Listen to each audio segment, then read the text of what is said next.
Kunchiqar mamlakat Yaponiya. Bu yurt jahon xaritasida hudud jihatdan unchalik katta bo'lmasa-da, uning yutuqlari butun dunyo ilm fanida muhim o'rin egallaydi.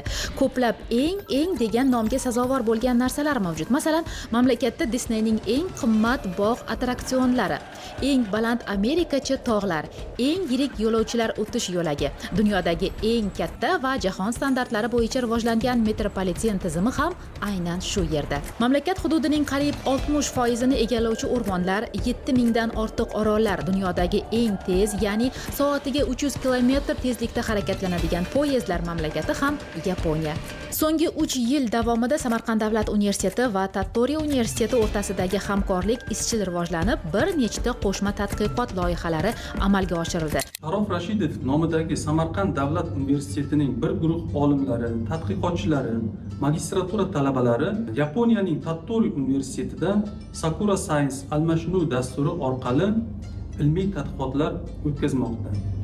Sakura Science dasturi dunyoda juda ham obro'li dastur bo'lib, Samarqand davlat universiteti olimlari ilgari ham 2 marta bu dastur granti sohibi bo'lishgan.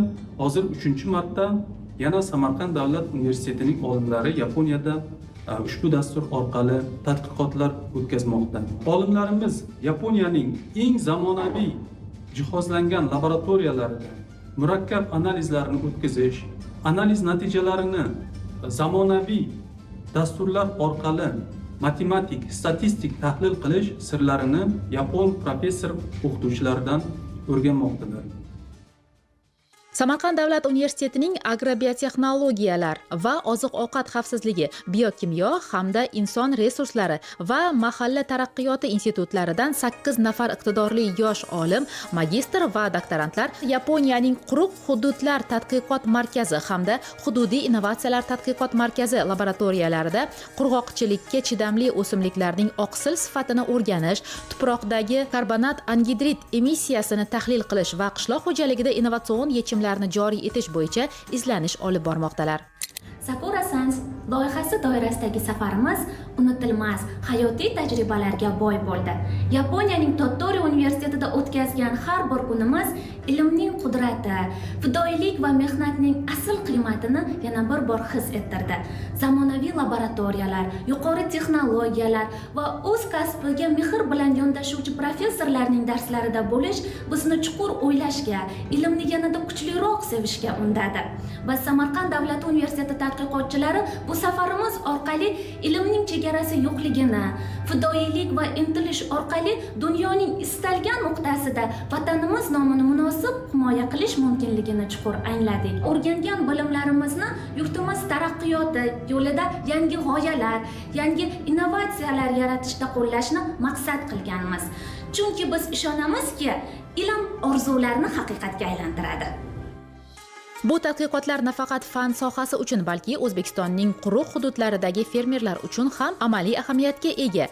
Chunki ular tuproq unumdorligini oshirish, suv tejamkorligi va atrof muhitni muhofaza qilish yo'lidagi yangi ilmiy yondashuvlarni sinovdan o'tkazmoqdalar.